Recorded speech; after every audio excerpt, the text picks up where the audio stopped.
Hi viewers, welcome to all Navinda YouTube channel. CRSU की तरफ से एक नोटिफिकेशन आया हुआ है आपके एग्ज़ाम्स को लेकर, वही आज डिस्कस करेंगे। जो गाइडलाइंस यूजीसी ने दी हैं और कुछ गाइडलाइंस आपकी दी हैं सीआरएसयू ने आपके एग्ज़ाम्स को लेकर। यहाँ हम बात करेंगे आपके एग्ज़ाम्स कब होंगे, बीएड के एग्ज़ाम्स कब होंगे, आपका पेपर पैटर्न क्या रहने वाला है, आपके प्रैक्टिकल्स कब होंगे। ऐसे ही बहुत सारे क्वेश्चंस हैं जो आपके माइंड में हैं, तो वो सभी यहाँ पर क्लियर हो जाएंगे। ठीक है, तो चलिए फिर स्टार्ट करते हैं सीआरएसयू की तरफ से आए हुए इस नोटिफिकेशन की। फर्स्ट जो नोटिफिकेशन में फर्स्ट जो पॉइंट है यहाँ पर बताया गया है जो टर्मिनल सेमेस्टर या फिर ईयर के जो फाइनल ईयर के एग्ज़ाम्स कंडक्ट होंगे वो आपके ऑनलाइन भी हो सकते हैं और वो आपके ऑफलाइन भी हो सकते हैं। वो डिपेंड करता है स्टूडेंट के इंटरेस्ट पर। अगर स्टूडेंट्स चाहें तो अपने एग्ज़ाम्स ऑनलाइन दे सकते हैं, यूनिवर्सिटी को इसमें कोई दिक्कत नहीं है। ठीक है, अगर कोई स्टूडेंट्स ऐसा है जिसको प्रॉब्लम है आने जाने में, तो वो अपनी कंप्लेंट यूनिवर्सिटी तक पहुंचा सकता है कि मैं ऑफलाइन एग्ज़ाम्स नहीं दे सकता, मैं स्टेबल नहीं हूँ एग्ज़ाम्स देने के लिए ऑफलाइन मोड में, तो आपके एग्ज़ाम्स ऑनलाइन कंडक्ट करा देगी यूनिवर्सिटी को, इस बात में कोई दिक्कत नहीं है। ठीक है, उसके बाद जो फाइनल ईयर में जिस स्टूडेंट्स की बैक आ गई थी, जैसे फाइनल ईयर जो होता है किसी भी स्टूडेंट्स की बैक आ गई थी, तो उनके एग्ज़ाम भी अभी होंगे। अभी जो सितंबर में एग्ज़ाम्स होने हैं, जो आपकी डेट शीट आ चुकी है, आप सभी के एग्ज़ाम भी साथ में लिए जाएंगे। उसके बाद बात आती है कि जो थ्योरी के एग्जामिनेशन है terminal semester and year courses जो यूटीडी में चले हुए हैं या फिर एफिलिएटेड कॉलेजेस में चले हुए हैं, वो आपके एग्ज़ाम कंडक्ट होंगे सितंबर में। अभी जो एग्ज़ाम्स हैं सितंबर में, जो आपकी डेट शीट आई हुई है,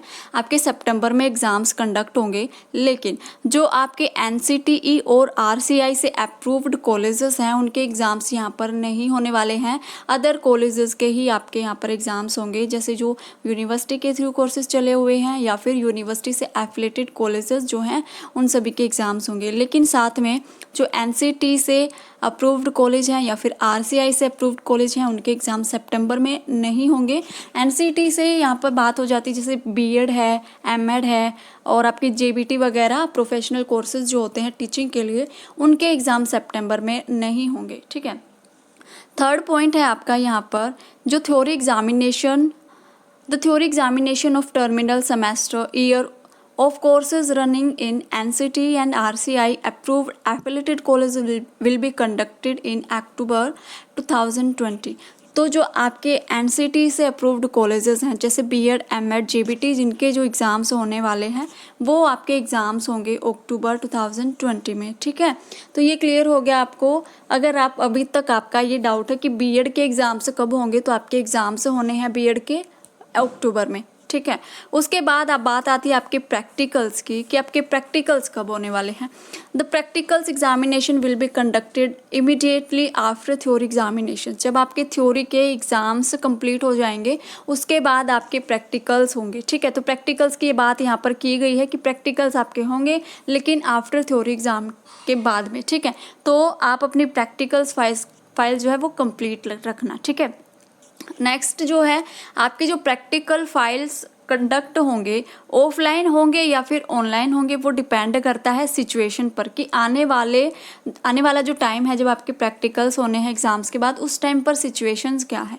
अगर आपके प्रैक्टिकल ऑनलाइन होंगे तो उसका रिकॉर्ड 6 मंथ के लिए प्रिंसिपल के पास या फिर चेयरपर्सन के पास आपका रिकॉर्ड रखा जाएगा, अगर ऑनलाइन प्रैक्टिकल्स आपके होते हैं तो। ठीक है, उसके बाद नेक्स्ट है यहाँ पर बताया गया है कि बच्चों को एक स्पेशल चांस दिया जाएगा जो स्टूडेंट्स अभी टर्मिनल सेमेस्टर या फिर फाइनल ईयर के एग्ज़ाम्स नहीं दे पाते हैं। अभी जो सितंबर में या फिर अक्टूबर में आपके एग्ज़ाम्स होंगे, अगर वो आप अपने एग्ज़ाम से नहीं दे पाते हैं, किसी भी वजह से, कोई भी सिचुएशन हो सकती है, तो आपको एक अलग से चांस दिया जाएगा, स्पेशल चांस आपको दिया जाएगा। और आपके जब दोबारा से यूनिवर्सिटी कंडक्ट कराएगी एग्ज़ाम, तब आप अपने एग्ज़ाम से दे सकते हो। ठीक है, यहाँ पर आपको ये डरने वाली बात नहीं कि अभी आपने एग्ज़ाम से नहीं दिया तो क्या आपको रीअपियर दे देगी यूनिवर्सिटी।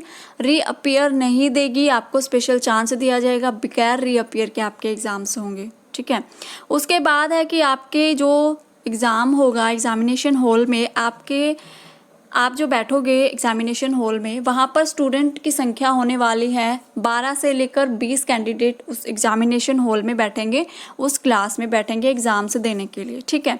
उसके बाद यहाँ पर बात की गई है क्वेश्चन पेपर की। जो आपका क्वेश्चन पेपर है वो किस तरह से अटैम्प्ट किया जाएगा। जो रेगुलर स्टूडेंट्स हैं, सिर्फ अभी ये मौका दिया गया है, अभी जो पेपर जो सेट किया गया है, आपका जो पेपर पैटर्न होने वाला है वो सिर्फ अभी के लिए है, ओके। यहाँ पर आपका पेपर पैटर्न दिया हुआ है। आपको पहले क्या होता था कि आपको 5 क्वेश्चंस अटैम्प्ट करने होते थे, ये पहले वाला पैटर्न है। 5 क्वेश्चन आपको अटैम्प्ट करने होते थे, ईच यूनिट से आपको 1 क्वेश्चंस अटैम्प्ट करना होता था और फर्स्ट क्वेश्चन कंपलसरी होता था और सभी क्वेश्चंस इक्वल मार्क्स के होते थे। तो अभी जो रिवाइज होकर आया है आपको देख सकते हो, यानी 5 क्वेश्चंस आपको अटैम्प्ट करने हैं। जैसे 9 क्वेश्चंस आपके क्वेश्चन पेपर में गिवन है, तो यानी 5 क्वेश्चन आपको अटैम्प्ट करने हैं। कोई क्वेश्चन कंपलसरी नहीं है, कोई यूनिट वाइज आपको एक क्वेश्चंस नहीं करना है। अगर आपको यूनिट वाइज 2 क्वेश्चंस आपको अच्छे से आते हैं, जैसे फर्स्ट यूनिट है उसमें से आपको 2 क्वेश्चन अच्छे से आते हैं और सेकंड यूनिट में आपको दोनों में से कोई भी क्वेश्चंस नहीं आता, तो आप फर्स्ट यूनिट से दोनों क्वेश्चंस कर सकते हो और सेकंड यूनिट के दोनों क्वेश्चंस छोड़ सकते हो। कोई भी जो आपको अच्छे से क्वेश्चंस आता है, यानी 5 क्वेश्चंस आपको अटैम्प्ट करने होंगे एग्जाम में। और यहाँ पर जो सब पार्ट होता है किसी क्वेश्चंस का, जैसे फर्स्ट क्वेश्चन आता था आपका कंपलसरी होता था, उसमें 4 पार्ट्स होते थे। 16 मार्क के क्वेश्चन होता था, 4 पार्ट्स में होता था फिर क्वेश्चंस। अगर वो फर्स्ट क्वेश्चंस आप करते हो तो उसके सब पार्ट जो 4 क्वेश्चन है वो भी आपको कंप्लीट करने पड़ेंगे। ये नहीं है कि आप उसके 1-2 पार्ट कर लेते हो तो आपके मार्क्स वहाँ पर कटेंगे, ये यहाँ पर क्लियर किया गया है। अगर आपको वो क्वेश्चंस आता है तो उसके सब पार्ट आपको कंप्लीट करने पड़ेंगे, अदरवाइज आपके मार्क्स काट ले जाएंगे अगर आप उस क्वेश्चंस को कंप्लीट नहीं करते हो तो। नेक्स्ट यहाँ पर आपका बताया गया है, आपके यहाँ पर जस्ट आपके यूजीसी की गाइडलाइंस दी गई हैं कि आपको एडिशनल गाइडलाइंस जो है वो फॉलो करनी पड़ेंगी। सेफ्टी आपको फॉलो करनी पड़ेगी, सेफ्टी रखनी पड़ेगी अपनी खुद की। यहाँ पर आपकी स्क्रीनिंग होगी जब आप एग्जामिनेशन सेंटर में जाओगे, वहाँ पर आपकी थर्मल स्क्रीनिंग होगी और आपको मिनिमम 2 मीटर डिस्टेंस बनाए रखना है कैंडिडेट के बीच में। 2 स्टूडेंट्स के बीच में आपको 2 मीटर का डिस्टेंस यहाँ पर कवर करना है। आप अपने जो पेन पेंसिल है, इरेज़र है, शार्पनर है, स्केल, कैलकुलेटर कुछ भी हो सकता है, वो आप खुद अपना लेकर आओगे, किसी दूसरे स्टूडेंट्स के आप नहीं ले सकते। यहाँ पर इंस्ट्रक्शंस दी गई हैं। कोई भी इंस्ट्रूमेंट आप लेकर जाते हो, पेन पेंसिल कुछ भी आपका हो सकता है एग्जामिनेशंस के लिए, तो आप खुद का लेकर जाओगे, कोई भी दूसरे स्टूडेंट्स का आप नहीं मांगोगे, ठीक है। उसके बाद आपको बताया गया है कि आपके जो ग्लव्स हैं वो आपको कैरी करने हैं, ठीक है। वाटर बोतल आपको लेनी है, कोई दूसरे की वाटर बोतल नहीं यूज़ कर सकता, खुद की आपको लेनी है, ठीक है। जस्ट उसके बाद तो यूजीसी की गाइडलाइंस है, आपको सेफ्टी रखनी है, किस तरीके की सेफ्टी रखनी है, और जो कॉलेज वाले हैं आपको बता ही देंगे, ठीक है। और 1 घंटा पहले आपको एग्जामिनेशन हॉल में पहुंचना है, ये कंपलसरी है।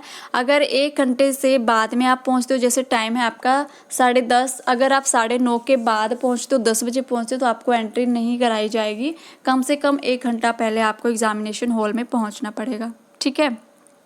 और जो गाइडलाइंस है आपकी वो आप यहाँ पर देख सकते हो, यूजीसी के द्वारा यहाँ पर गाइडलाइंस दी गई हैं। और यहाँ पर सिटिंग प्लान दिया गया है कि आपका सिटिंग प्लान कैसे होगा। ये कॉलम बनाए गए हैं, जैसे क्लास में कॉलम होते हैं, 4 कॉलम बनाए गए हैं। ये कैंडिडेट के रोल नंबर हैं। फर्स्ट बेंच पे बच्चा बैठेगा, दूसरा बेंच खाली होगा, वहाँ पर कोई बच्चा नहीं है। उसके बाद थर्ड बेंच पे नेक्स्ट खाली है, उसके बाद यहाँ पर स्टूडेंट्स बैठेंगे और उसके बाद खाली है। इस तरीके का आपका सीटिंग प्लान होगा। अगर आप ये चाहते हो कि चीटिंग हमारी हो जाए तो यहाँ पर चीटिंग होने के चांस आपके नहीं हैं, खुद ही आपको तैयारी करनी पड़ेगी। इस तरीके का सीटिंग प्लान CRSU ने बनाया है, ठीक है। ये सीटिंग प्लान आप यहाँ पर देख सकते हो, ठीक है। तो ओनली एक क्लास में 12 स्टूडेंट्स ही बैठेंगे, 12 से 20 स्टूडेंट्स हो सकते हैं। अगर क्लास जो है वो बड़ी है, अगर हॉल हो सकता है तो उसमें 20 स्टूडेंट्स तक ही बैठाए जाएंगे, उससे ज़्यादा बच्चे वहाँ पर नहीं बिठाए जाएंगे, ठीक है।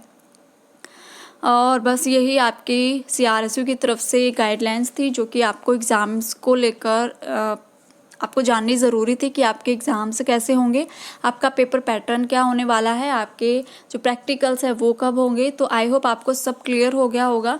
अभी भी अगर आपके मन में कोई डाउट है तो आप कमेंट सेक्शन में कमेंट कर सकते हो कि हमें क्या करना है क्या नहीं। और हाँ, यहाँ पर बीएड फर्स्ट ईयर वालों के एग्ज़ाम्स नहीं हैं, यहाँ पर होंगे सिर्फ फाइनल ईयर के एग्ज़ाम्स, और जो आपके टर्मिनल सेमेस्टर के एग्ज़ाम्स हैं सिर्फ उन्हीं के एग्ज़ाम्स होने वाले हैं। फर्स्ट ईयर के या फिर इंटरमीडिएटेड स्टूडेंट्स के किसी के भी यहाँ पर एग्ज़ाम्स नहीं होंगे। और जो आपके फाइनल ईयर के हैं, जैसे फाइनल ईयर में रीअपियर अगर किसी स्टूडेंट्स की आ जाती है तो उसके भी एग्ज़ाम साथ में कंडक्ट कराए जाएंगे। ठीक है, तो यही नोटिफिकेशन थी CRSU की तरफ से। आई होप आपको पसंद आई होगी नोटिफिकेशन। अगर फिर भी आपको पसंद मतलब आपको क्लियर ना हो बातें तो आप कमेंट सेक्शन में कमेंट कर सकते हो। अगर वीडियो अच्छी लगे तो लाइक करना, शेयर करना और अपने फ्रेंड्स के साथ ज़्यादा से ज़्यादा इस वीडियो को शेयर करना और चैनल को ज़रूर सब्सक्राइब करना। ठीक है, थैंक यू।